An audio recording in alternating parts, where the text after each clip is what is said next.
नमस्कार दोस्तों, weekly market update में आप सभी का स्वागत है। आज हम लोग कवर करेंगे एफआईआई और डीआई एक्टिविटी। लास्ट वीक में क्या एक्टिविटी रही इनकी, और निफ्टी 50 की डिटेल में एनालिसिस करेंगे। उसके बाद वर्ल्ड मार्केट की एनालिसिस करेंगे, इंडियन मार्केट की डिटेल में एनालिसिस करेंगे। उसके बाद सेक्टर्स देखेंगे, कौन कौन से सेक्टर्स अभी बुलिश हैं, कौन से साइडवेज हैं और कौन से बियरिश हैं, और किस सेक्टर्स में हम अपनी पोजीशन बिल्ड कर सकते हैं। इसके बाद हम लोग देखेंगे हाई इम्पैक्ट न्यूज़ पूरे वर्ल्ड में, जो कि इंडियन स्टॉक मार्केट को अभी अफेक्ट कर सकता है। और उसके बाद मार्केट की प्रेडिक्शन करेंगे नेक्स्ट वीक के लिए। और लास्ट में सबसे जो इम्पोर्टेंट सेगमेंट है, हम ईटीएफ देखेंगे, कौन से ऐसे ईटीएफ हैं जिसमें हम इन्वेस्टमेंट कर सकते हैं, जो कि अभी 2025 में जो मार्केट अभी साइडवेज जो चल रहा है, इसमें अगर हम एक अच्छी रणनीति के साथ अगर ईटीएफ में अच्छी क्वांटिटी में अगर पोर्टफोलियो बिल्ड करके रखेंगे, तो जैसे ही मार्केट जब ब्रेकआउट करेगा और ट्रेंड में आएगा, तो यही हमें ज़बरदस्त रिटर्न देने की कैपेबिलिटी रखते हैं। चलिए दोस्तों, शुरू करते हैं।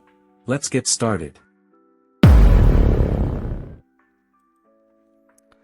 तो इस सेगमेंट में दोस्तों हम लोग देख लेते हैं कि एफआईआई की इंडियन मार्केट में क्या एक्टिविटी रही है। अब जैसा कि आप देख सकते हैं कि 16 जुलाई को एफआईआई ने करीब करीब 1800 करोड़ की सेलिंग की है, और उसके बाद 15 जुलाई को 120 करोड़ की बाइंग हुई है, जो कि काफ़ी कम क्वांटिटी है। 14 जुलाई को फिर सेलिंग हुई है, और 11 जुलाई को फिर सेलिंग हुई है। और सेलिंग का आप देख सकते हैं कि क्वांटिटी काफ़ी ज़्यादा है, 1500 करोड़, 5000 करोड़, और बाइंग की क्वांटिटी काफ़ी कम है। तो आप अंदाज़ा लगा सकते हैं कि एफआईआई अभी इंडियन मार्केट में इतना ज़्यादा बुलिश नहीं है, वो थोड़ा सेलिंग कर रहे हैं। और इसीलिए इंडियन मार्केट में अभी जो करेक्शन आपको दिखाई दे रहा है, दोबारा से वो करेक्शन हो रहा है, प्रॉफिट बुकिंग चल रही है। और जो डीआईआई हैं वो अभी बाइंग कर रहे हैं, वो पोजीशन को होल्ड करने की कोशिश कर रहे हैं। तो थोड़ा सा आप केयरफुल रहिए, बिकॉज एफआईआई इतने बुलिश नहीं है इंडियन मार्केट को लेके। तो इसीलिए मार्केट एक्युमुलेशन फेज में गया हुआ है, साइडवेज चल रहा है। आगे बढ़ते हैं दोस्तों। तो दोस्तों, इस सेगमेंट में हम लोग देख लेते हैं कि निफ्टी 50 ने लास्ट वीक में क्या मूवमेंट किया। जैसे कि आप देख सकते हैं कि फ्राइडे को निफ्टी 25,150 लेवल पे ओपन हुई। उसके बाद कंटिन्यूस जो है मार्केट में करेक्शन था, एक सेलिंग प्रेशर थी। और उसके बाद जो है करीब करीब 24,900 और 800 वाला जो है प्राइस बैंड है, जो कि एक स्ट्रॉन्ग डिमांड जोन का काम कर रहा है, इस पर आके इसने सपोर्ट लिया। और ये साइडवेज होते हुए जो है जो इसने क्लोजिंग दी है करीब करीब 24,960 के आसपास जो है इसका जो क्लोजिंग प्राइस रहा है। तो आप देख सकते हैं कि मार्केट कहीं ना कहीं अभी जो है एक सेलिंग प्रेशर है, हर बार 24,800 के आसपास जो है आके सपोर्ट ले रहा है, कोशिश कर रहा है ऊपर जाने का, बट सेलिंग प्रेशर आ रही है और फिर साइडवेज हो जा रहा है। चलिए दोस्तों, आगे बढ़ते हैं। इस सेगमेंट में हम लोग देखेंगे कि वर्ल्ड मार्केट में अभी जो मेजर इकोनॉमीज़ हैं उनकी मार्केट की क्या कंडीशन है। तो सबसे पहले आप देख सकते हैं कि बिटकॉइन जो है अभी बुलिश है, इसमें स्ट्रेंथ दिखाई दे रहा है। बड़े बड़े जो इंस्टीट्यूशनल इन्वेस्टर्स हैं, बड़े बड़े जो प्लेयर्स हैं, इसमें बाइंग कर रहे हैं, इसलिए भाग रहा है।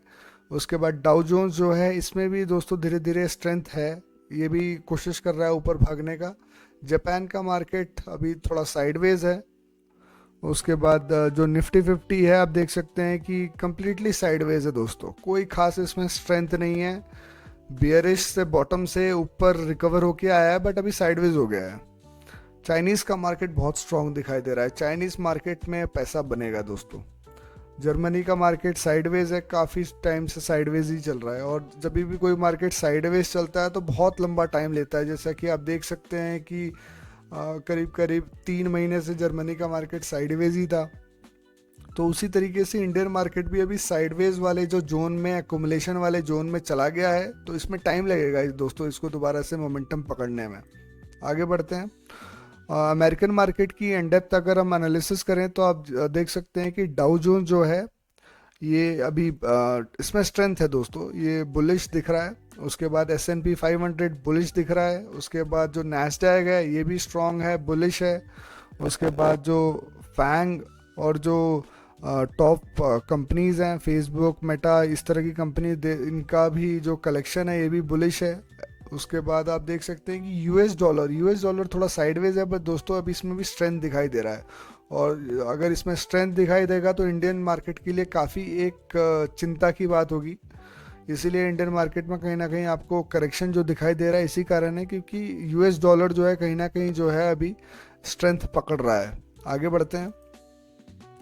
तो इस सेगमेंट में दोस्तों हम लोग जितने भी सेक्टर्स हैं उनकी इन डेप्थ एनालिसिस कर लेते हैं, किस सेक्टर में स्ट्रेंथ है, कौन सा सेक्टर बुलिश है। तो आप देख सकते हैं कि दोस्तों इंफ्रास्ट्रक्चर सेक्टर भी अभी दोस्तों साइडवेज हो गया है, थोड़ा केयरफुल रहने की ज़रूरत है। उसके बाद आईटी सेक्टर भी साइडवेज है, इसमें भी काफ़ी सेलिंग प्रेशर आई है।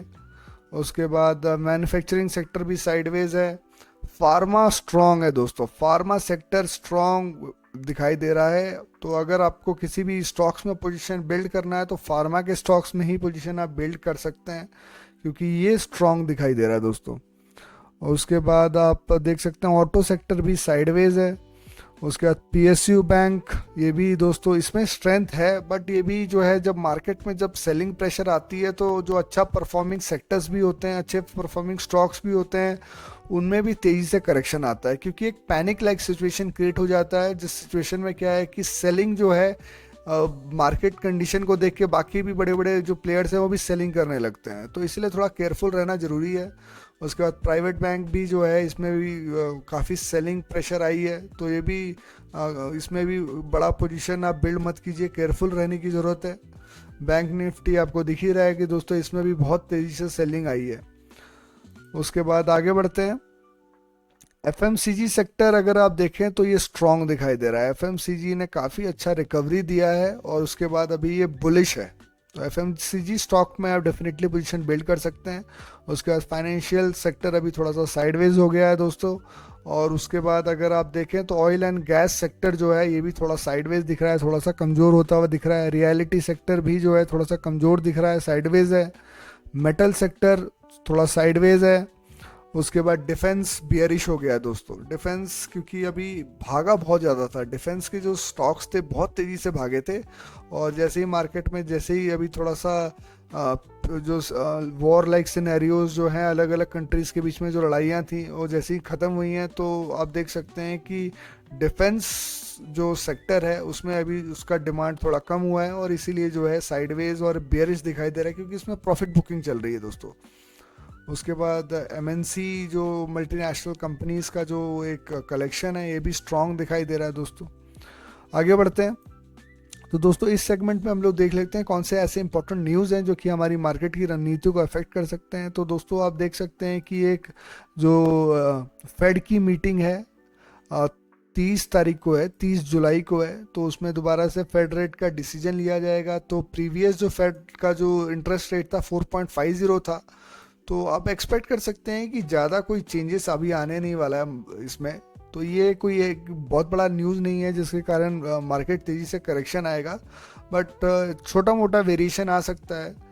बट आप एक्सपेक्ट कर सकते हैं कि इंटरेस्ट रेट 4.5 है, तो अभी थोड़ा कॉन्स्टेंटली पॉज होने का ही ज़्यादा संभावना है, क्योंकि पिछले 6 महीने से तो कंटिन्यूस जो है पॉज ही चल रहा है जो इंटरेस्ट रेट है फेड का। आगे बढ़ते हैं।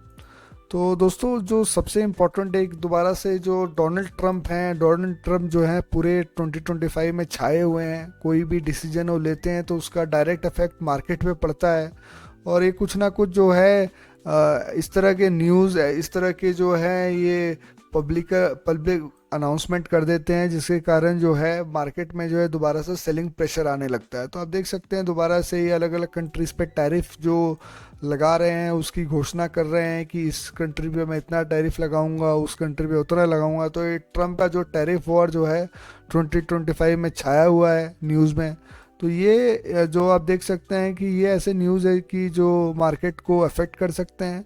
इवन दो जो है इंडिया को लेके वो कोई ज़्यादा नेगेटिव नहीं रहे हैं, उन्होंने क्लोज जो टाइज का बताया है कि इंडिया के साथ जो है करेंगे और काफ़ी कैलकुलेटेड जो है टैरिफ इम्पोज करेंगे। बट स्टिल जो है वो अलग अलग जो मार्केट्स हैं उनमें जो जो उनकी घोषणाएं रहती हैं उसको लेके जो वर्ल्ड की जो इकोनॉमीज़ हैं जो अलग अलग तरीके से जो फंक्शनिंग इफेक्ट तो डेफिनेटली हो रही है। तो ये एक इम्पॉर्टेंट न्यूज़ है जिस पे आप फोकस कर सकते हैं, जो कि आपकी मार्केट की रणनीति को अफेक्ट कर सकता है। आगे बढ़ते हैं दोस्तों। तो दोस्तों अब हम एक बहुत ही इंपॉर्टेंट सेगमेंट में आ गए हैं। यहाँ पर हम लोग जो है मार्केट की प्रेडिक्शन करेंगे नेक्स्ट वीक के लिए। तो जैसे कि दोस्तों आप देख सकते हैं कि दोबारा से निफ्टी जो है आके 24,000 जो 800 का जो लेवल है, जो एक स्ट्रॉन्ग सपोर्ट लाइन है, हरदम से मैं तो बताते आया हूँ कि ये एक इम्पॉर्टेंट सपोर्ट लाइन है, एक डिमांड जोन है जहाँ पर आके दोबारा से रुक रही है, दोबारा सपोर्ट ले रही है। तो अभी दोबारा से मार्केट जो है एक साइडवेज वाले फेज में ही चल रहा है दोस्तों। देखिए, आप देख सकते हैं कि मार्केट जब, अगर मैं आपको एक्सप्लेन करूँ बड़े सिंपल शब्दों में, तो थोड़ा ध्यान से सुनिएगा दोस्तों, ये बहुत ही इंपॉर्टेंट सेगमेंट है। यहाँ पर ऑलरेडी मैंने काफ़ी बार ये एक चीज़ एक्सप्लेन किया है, इसमें आपको सारे आपके जो कंसेप्ट हैं वो क्लियर हो जाएंगे। तो जैसा कि आप देख सकते हैं कि मार्केट जो है अक्टूबर से कंटिन्यूस डाउन ट्रेंड में थी, गिरी, उसके बाद गिरने के बाद आप देख सकते हैं कि यहाँ पर इसने सपोर्ट लिया, उसके बाद दोबारा से जो है एक बार गिरा, और उसके बाद दोबारा जो है इसी पॉइंट पे इसने सपोर्ट लिया। तो ये एक स्ट्रॉन्ग जो है जो एक डिमांड जोन था। तो मार्केट कहीं ना कहीं यहाँ पर आके मार्केट ने अपना बॉटम जो है बॉटम बना लिया। मार्केट ने जब बॉटम बना लिया, उसके बाद अब मार्केट के पास जो है ऑप्शन था दोबारा से रिकवरी करने का। तो मार्केट रिकवरी कर रही थी, आप देख सकते हैं कि मार्केट ने एक ट्रेंड बनाने की कोशिश की। उसके बाद इस जो जोन में आके जो 24,500 के जो लेवल है, इस लेवल पे आके दोबारा जो है ये साइडवेज हुई। साइडवेज होने के बाद जो है दोबारा इसने कोशिश किया ऊपर रिकवर करने का। तो रिकवर करते करते करीब करीब जो 25,200 का जो लेवल था, एक स्ट्रॉन्ग इसने रेसिस्टेंस का काम किया। यहाँ पर आके करेक्शन आया, और करेक्शन आके आप देख सकते हैं कि इतनी तेज सेलिंग प्रेशर की कि दोबारा जो है सेम जो है ये डिमांड जोन पे आके अभी सपोर्ट ले रहा है। तो आप मोटा मोटा आप समझ सकते हैं कि ये आप पूरा का पूरा जो एरिया है दोस्तों, ये पूरा का पूरा जो एरिया है एक साइडवेज मार्केट को दर्शाता। तो दोस्तों अभी मार्केट आप एक्सपेक्ट कर सकते हैं कि काफ़ी टाइम तक थोड़ा साइडवेज ही रहने वाला है, जब तक कोई स्ट्रॉन्ग पॉजिटिव और अच्छा न्यूज़ नहीं आएगा। और तब तक इस मार्केट में जो है ना, इस कंडीशन में स्ट्रॉन्ग जो है ना, आपको मोमेंटम दिखाई नहीं देने वाला है। तो आपको दोस्तों थोड़ा केयरफुल रहने की ज़रूरत है। आप देख सकते हैं कि कितने रेसिस्टेंस अभी हैं जिसको निफ्टी को पार करना है। तो अभी जो है 26,000 का जो ऑल टाइम हाई है मार्केट ने जो लगाया था, अभी वो इतनी जल्दी जो है ये ब्रेकआउट होने वाला नहीं है दोस्तों। अभी हम मान के चलिए कि मार्केट जो है साइडवेज ही रहेगा कुछ काफ़ी टाइम तक। आप अंदाज़ा लगा सकते हैं इस चार्ट को देख के कि अभी मार्केट, अगर मैं बताऊं तो अभी ध्यान से सुनिएगा। देखिए मार्केट जो है अभी इस साइडवेज वाले जोन में चल रहा है। तो अभी आके यहाँ पर जो है सपोर्ट लेगा, उसके बाद थोड़ा करके कोशिश करेगा इसको ब्रेकआउट देने का। उसके बाद हो सकता है कि ये ऊपर ब्रेकआउट दे, अगर मार्केट की सेंटीमेंट सही रही तो। अदरवाइज दोबारा एक ऐसे कंसोलिडेशन करते रहेगा, उसके बाद थोड़ा ऊपर जाएगा, उसके बाद फिर कंसोलिडेट करेगा। तो ये जो लेवल है दोस्तों, ये लेवल जो रेसिस्टेंस के जो लेवल हैं स्ट्रॉन्ग, इनको ब्रेकआउट करने में दोस्तों अभी समय लगने वाला है। तो आप थोड़ा केयरफुल रहिए। अभी साइडवेज अभी भी मार्केट, तो अकुमुलेशन का टाइम होता है। अकुमुलेशन के फेज में आपको भी सिप के फॉर्म में अकुमुलेट करते रहो, छोटी छोटी क्वांटिटी में बाइंग करो। बहुत बड़ा इन्वेस्टमेंट अभी मत कीजिए। मार्केट में तेज़ी तभी आएगी जब ये 26,000 का जो लेवल है ये ब्रेकआउट होगा। और ये ब्रेकआउट होने में दोस्तों अभी कम से कम 2 से 3 महीना तो लगेगा दोस्तों। तो मान के चलिए कि अक्टूबर नवंबर दिवाली के टाइम तक कुछ इसमें स्ट्रेंथ जो है आपको दिखाई देगा। तब तक ये 2-3 महीने जो है साइडवेज ही रहने का ज़्यादा एक्सपेक्टेशन है मार्केट का। और आप देख सकते हैं कि RSI भी जो है अभी साइडवेज हो गया है और उतना स्ट्रेंथ दिखाई नहीं दे रहा है। तो आपको थोड़ा केयरफुल रहने की ज़रूरत है। चलिए दोस्तों आगे बढ़ते हैं। तो दोस्तों इस सेगमेंट में हम लोग देख लेते हैं कि कौन से ऐसे ETF हैं जिनमें आप पोजीशन बिल्ड कर सकते हैं। चूँकि मार्केट साइडवेज है तो स्टॉक्स में डायरेक्ट इन्वेस्ट ना करके आपको जो है ETFs में पोजीशन बिल्ड करना चाहिए, क्योंकि इसमें आपको सेफ्टी मिलती है। आपको पता है कि अगर आप गलत भी हुए तो आप जो है ETFs में जो है आप एवरेजिंग डाउन कर सकते हो, तो आपका कैपिटल यहाँ सेफ रहेगा। तो आप इसमें भी जो है थोड़ा सा कैपिटल मैनेजमेंट करते हुए जो अच्छे अच्छे ETFs हैं उनमें अपनी पोजीशन बिल्ड कीजिए, क्योंकि जैसे ही मार्केट जो है निफ्टी जो है 26,000 का लेवल जैसे ही ब्रेकआउट करेगा, जो कि 2 से 3 महीना अभी कम से कम तो लगने वाला है, तो उसके बाद ही मार्केट में जो है तेजी आएगी, मोमेंटम आएगी।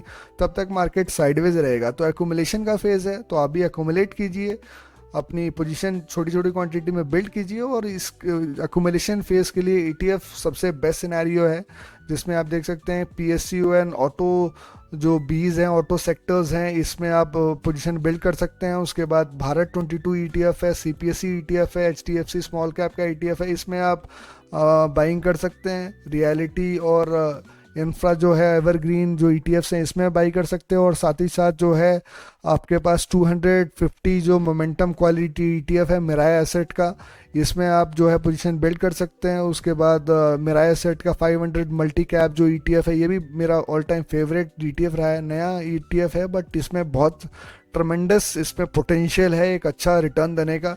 जैसे ही मार्केट में ट्रेंड का फॉर्मेशन होगा, स्ट्रॉन्ग मोमेंटम आएगा, तो सबसे तेज़ी से यही भागेंगे। तो इसमें आप पोजीशन बिल्ड कीजिए। ऑलरेडी मैंने कैपिटल मैनेजमेंट का जो कला है अपने वीडियोस में रेगुलरली मैंने एक्सप्लेन किया है। कैपिटल मैनेजमेंट बहुत ज़रूरी है, तभी आप मार्केट में लॉन्ग टर्म तक टिके रह सकते हैं। अदरवाइज जो है मार्केट आपको किकआउट करके बाहर निकाल देगा।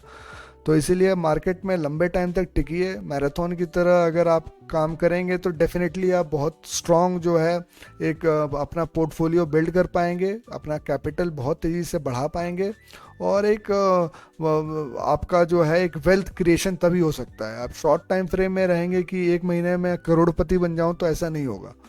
ठीक है, तो केयरफुल रहिए।